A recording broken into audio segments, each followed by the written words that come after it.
Assalamualaikum warahmatullahi wabarakatuh.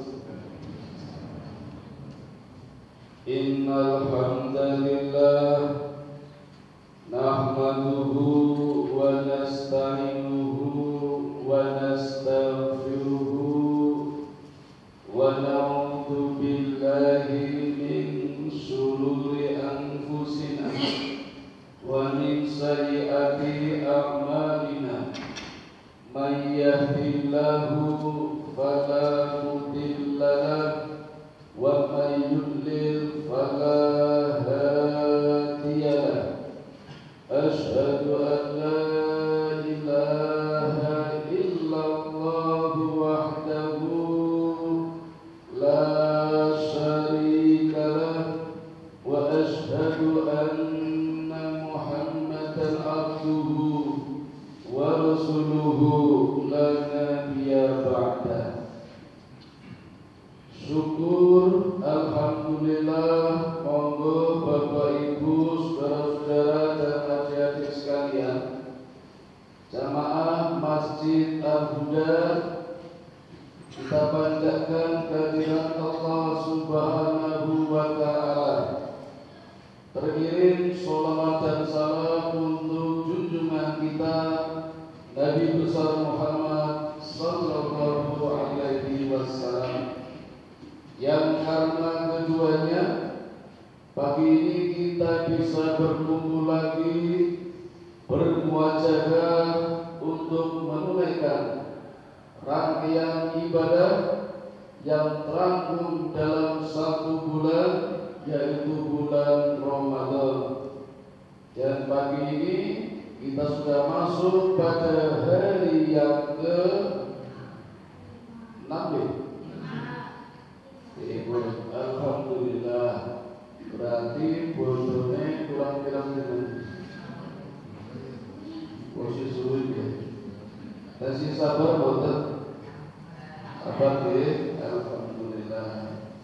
Bapak Ibu, kita berpuasa ternyata praktis menunaikan segala rukun iman yang jumlahnya berapa aja sih?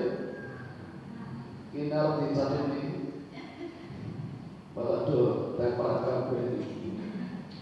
Mulai dari rukun iman kepada Allah, kita menunaikan ibadah Ramadan, khususnya puasa, bertanda kita yakin, percaya, beriman kepada Allah yang memerintahkan kepada kita lewat Nabi Muhammad sallallahu alaihi wasallam. Amal-amal kebaikan kita di bulan Ramadan asal amal soleh, bukan amal yang salah, dicatat oleh malaikat. Amalan yang soleh dicatat oleh malaikat Raqib, dan amalan yang salah dicatat oleh malaikat Atid. Kedua malaikat ini dengan rajin dan tekun, tidak pernah ngantuk mencatat amal-amal kita. Dan kita kan mungkin bisa ngantuk catatan yang baru, malaikat tidak. Yang ketiga, kita melakukan ibadah puasa ada dasarnya, landasan hukumnya ada, bukan karena tradisi, bukan karena main-main. Kita mungkin sudah hafal semua suratnya Al-Baqarah, surat yang kedua, ayatnya 183. Pun apa dereng? Dereng ya, singapal dari kali Rasulullah. Ya ayyuhalladzina amanu kutiba alaikumusiyam kama kutiba alal ladzina min qablikum la'allakum tattaqun. Wahai orang-orang yang beriman, diwajibkan atasmu berpuasa sebagaimana orang-orang sebelum kamu agar menjadi orang yang bertakwa. Itu landasan hukumnya. Ini ada di Quran. Kalau kita melaksanakan puasanya karena ini, landasannya ayat ini, berarti kita iman kepada kitab-kitab Allah yang diturunkan juga kepada Rasul-Rasulnya. Rasulullah Muhammad SAW menyampaikan amanah dari Allah kepada kita untuk menunaikan ibadah puasa seperti cara yang dilakukan oleh Nabi. Maka berarti kita juga percaya, yakin, dan beriman dengan rukun yang keempat, yaitu beriman kepada Nabi atau Rasul. Ulama ini. Yang kelima, beriman kepada takdir. Kita tidak akan tahu setelah puasa akan terjadi apa. Yang jelas di ayat tadi, la'allakum tattaqun, agar menjadi orang yang bertakwa. Insya Allah kita semuanya sama. Nanti setelah Ramadan selesai juga mendapatkan akhirat yang sama. Di 10 hari pertama saja kita akan mendapatkan rahmat. Nanti 10 hari berikutnya mendapatkan maghfirah, dan 10 hari yang ketiga mendapatkan tingkat inkum minanar, terbebas dari siksa api neraka atau mendapatkan surga. Itu hasil puasa kita.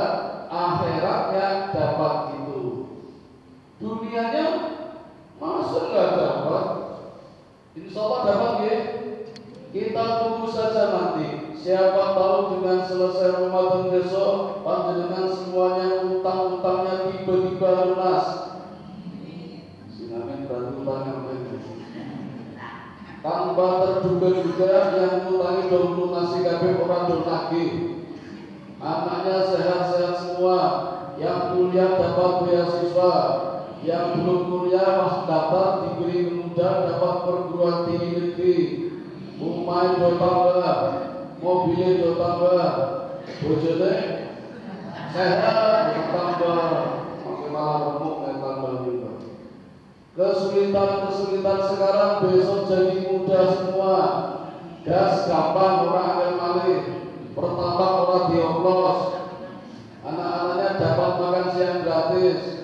Orang tuanya tidak jadi di PHK. Itu semuanya dunia. Dan itu namanya takdir, karena belum terjadi. Dengan berpuasa meyakini adanya takdir, itu berarti beriman pada rukun yang kelima. Yang kelima, kiamat. Apa maksudnya? Kita jadikan puasa kita siapa tahu menjadi puasa yang terakhir dalam kehidupan kita. Maka mari kita jadikan puasa tahun ini puasa yang terbaik, lebih baik daripada puasa tahun-tahun yang lalu. Nah Bapak Ibu, ada yang menarik pada rukun iman ini. Misalnya rukun iman yang keempat, yakin kepada Rasul kita. Di antaranya dengan meyakini pada mukjizat-mukjizatnya. Bapak Ibu, kita tidak pernah melihat Nabi, hanya mendengar suaranya. Maksud saya banyak orang yang menyampaikan kebaikan beliau. Kata Nabi, beruntung orang yang hidup yang tidak pernah melihat saya tetapi beriman. Ketika Nabi mengatakan ini, para sahabat iri, ya Rasul, di hadapanmu ada kita, ada sahabat, apa kamu gak suka? Kata Nabi, suka tentu. Engkau semuanya mulia, tapi aku juga suka senang pada umatku yang tidak melihatku tetapi beriman kepadaku. Dan bagaimana cara berimannya? Di antaranya dengan meyakini mukjizat-mukjizat yang Allah berikan kepada Nabi kita Muhammad sallallahu alaihi wasallam. Baik mukjizat kauniyah, apalagi mukjizat kauniyah. Mukjizat kauniyah itu Quran Bapak Ibu yang ada di sekitar kita, di masjid kita juga sudah banyak. Insya Allah besok kalau ada waktu saya masuk pada materi ini. Sementara saya singgung dulu mukjizat yang bersifat kauniyah, kejadian atau peristiwa yang bersifat khawarikul ada, kejadian di luar kebiasaan yang Allah berikan kepada para nabi, namanya mukjizat. sebagai bukti kenabian. Jadi nabi-nabi mantap kalau punya mukjizat, seperti film-film heroik, Superman, Supergirl, Spiderman, kan mantap, yakin karena punya kekuatan. Nabi juga punya kekuatan, tapi benar-benar kekuatan, bukan main-main seperti Spiderman. Kekuatannya cuma seperti itu, pakai celana aja nggak bisa terbalik. Nabi Muhammad mukjizatnya Allah berikan benar-benar mukjizat sebagai tanda kenabian. Dengan meyakini adanya mukjizat, harapannya dan seharusnya kita yakin itulah Rasul kita. Nah, mukjizat yang kau yakini Bapak Ibu jumlahnya banyak. Misalnya nih, saya tunjukkan ketika Nabi memerintahkan kepada Abu Hurairah. Kenal Bapak dengan Abu Hurairah? Kenal ya?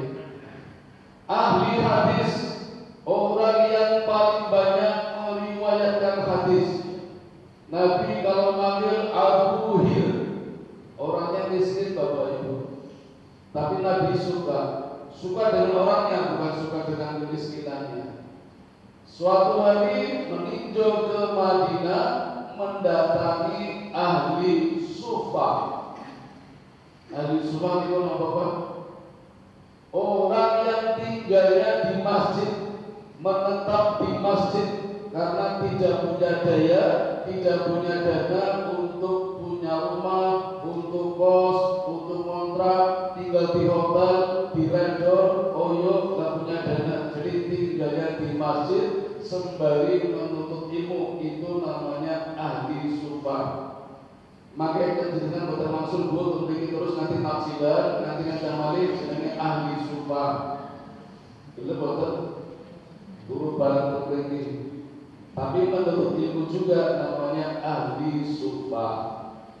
Kekurangan dana Bapak Ibu, kehausan yang tersisa hanya 1 gelas susu, itu saja sedikit. Padahal jumlah ahli sufahnya ada 70 orang.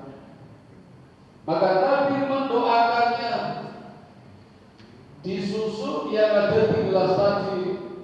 Setelah mendoakannya, kemudian diberikan kepada Abu Hir. Nabi manggilnya Abu Hir, supaya diberikan kepada para ahli sufah.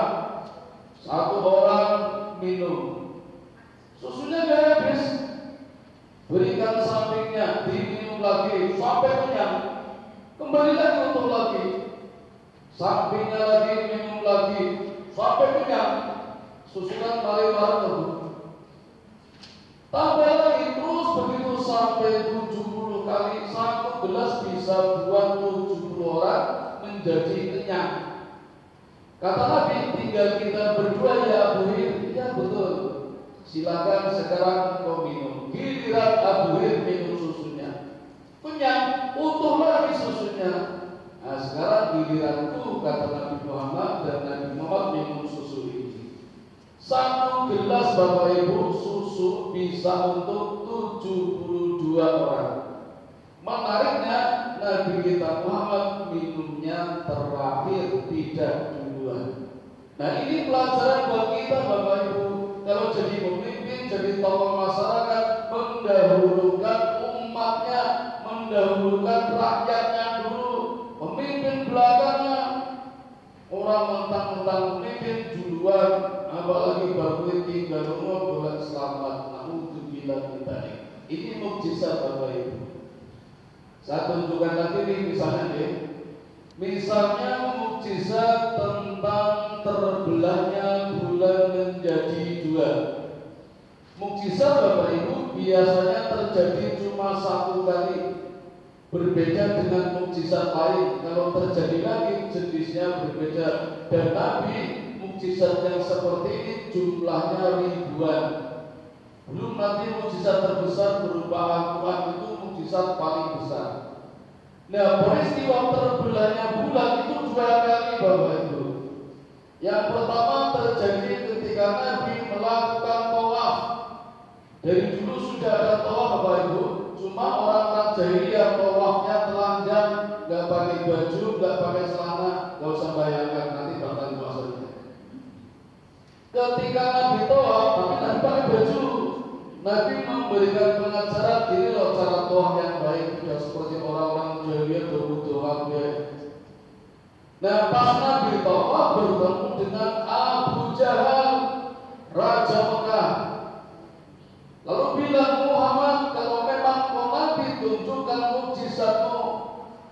Kata Nabi, kamu pengen mukjizat apa? Itu bulan, coba di bulan jadi 2 bisa apa tidak? Kata Nabi, kalau bisa, ngapain? Aku akan masuk Islam. Kata Abu Jahal, oh iya banget. Baik, maka Nabi hanya dengan jarinya Bapak Ibu tunjukkan ke bulan, rak jadi 2 bulan itu. Yang satu diletakkan di atas gunung Abi Qubais, yang satu diletakkan di gunung yang lain. Pisah bulan itu. Dan Nabi menyatukan kembali dengan jarinya.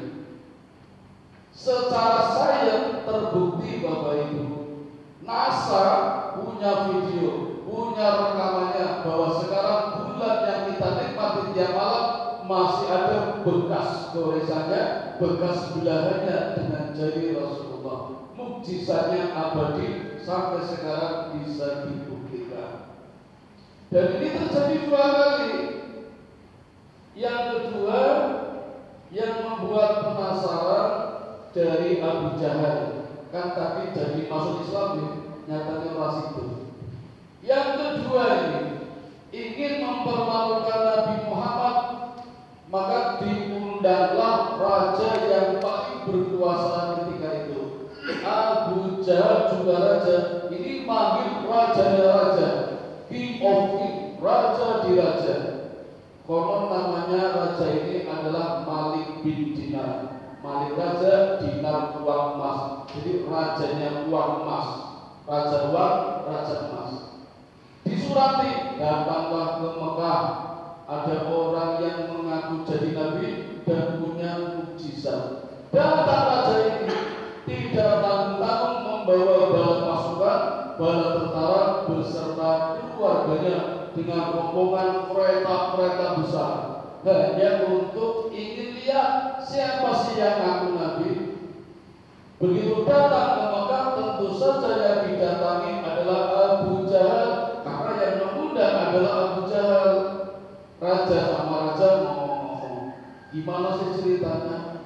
Ada di sini, namanya Muhammad, orangnya baik waktu kecil, jujur, dipercaya banyak orang suka, tapi tiba-tiba setelah dewasa ngaku jadi nabi. Raja ini tahunya kalau nabi pasti punya mukjizat, maka coba kita buktikan apa mukjizat yang dia miliki. Lalu panggilan Nabi Muhammad, dipanggil. Abu Bakar sahabatnya was-was, istrinya juga khawatir kalau Nabi diapa-apain. Maka Nabi dikawal oleh istrinya menghadap raja itu. Bapak Ibu, kita nggak menyaksikan ya, jadi cuma baca sejarah, cuma bayangkan apa yang terjadi. Kalau kita menyaksikan Bapak Ibu, wah luar biasa. Bayangkan saja sudah luar biasa. Konon Nabi berjalan dengan menggunakan jubah merah, dengan disinari rembulan yang begitu indah, membawakan dan menjadikan Nabi tampak karismatik dan wibawa. Datang di hadapan raja, lalu raja mempersilahkan duduk di singgasana yang termahal. Menambah agung lagi, karismatik Nabi tampak wibawa, duduk di singgasananya raja. Lalu ditanya oleh raja tadi, kalau Nabi biasanya punya mukjizat, nabi-nabi juga lain punya mukjizat, disebutkan semuanya. Sekarang engkau mengaku Nabi, tunjukkan mukjizatnya. Sama dengan peristiwa tadi, Nabi juga mengatakan kalau aku bisa tunjukkan mukjizat, aku akan minta izin kepada Allah, dan kalau terjadi, apakah akan masuk Islam? Sama dengan tadi, Abu Jahal juga bilang, tentu aku akan masuk Islam. Malaikat dengar, kata malaikat, jadi dia, kemarin aja gak jadi. Maka Nabi minta izin kepada raja ini untuk menunaikan sholat sunnah 2 rakaat di atas bukit. Begitu sholat selesai, Nabi mohon kepada Allah untuk tunjukkan mukjizatnya sesuai dengan permintaannya, minta bulannya juga dibelah jadi dua. Kali ini dengan tangannya Bapak Ibu, dengan tangannya sesuai permintaannya raja tadi, mintanya dengan tangannya, maka dengan tangannya bulannya begitu besar bisa dipegang oleh Nabi menjadi kecil, diletakkan di tangan kirinya, dibelah jadi dua, terbelah bulan jadi dua. Kemudian yang bulan belahan pertama diletakkan di atas gunung Abi Qubais, yang satunya di atas gunung yang lain. Kemudian ditarik kembali, dimasukkan ke dalam lengannya Nabi, sakunya, terus dikeluarkan lagi, utuh lagi, kembalikan lagi. Ini terjadi yang kedua kalinya. Sekarang giliran Nabi nagih janji. Bagaimana dengan janji tadi? Sama namanya Abu Jahal, orang yang bodoh, gak jadi masuk Islam, 2 kali melanggar janji. Tapi raja ini Bapak Ibu akhirnya masuk Islam. Raja ini masuk Islam. Raja ini mau mengatakan, Nabi sudah jawab dulu. Ini juga mukjizat. Ternyata raja ini mau bilang apa? Mau bilang, ya Rasulullah, di kereta paling belakang ada anak saya, ada putriku yang punya penyakit lumpuh. Apakah bisa disembuhkan? Mau ngomong gini.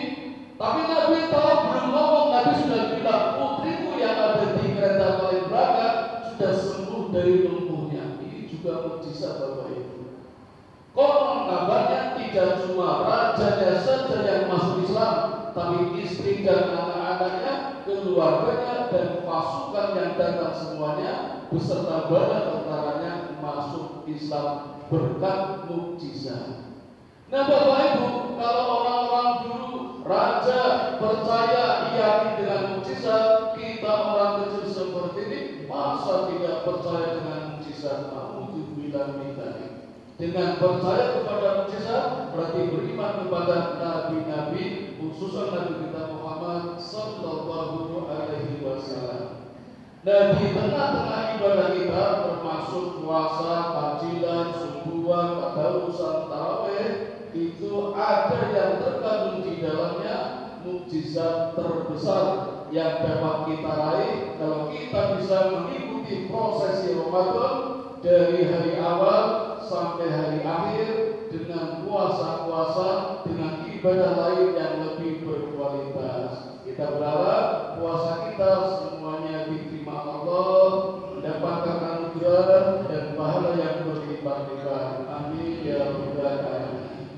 Demikian Bapak Ibu yang dapat kami sampaikan, tidak banyak karena waktunya terbatas. Mudah-mudahan ada manfaatnya. Mohon maaf kalau ada kekeliruannya. Mari kita tutup dengan doa kifaratul majlis. Subhanakallahumma wa bihamdika asyhadu an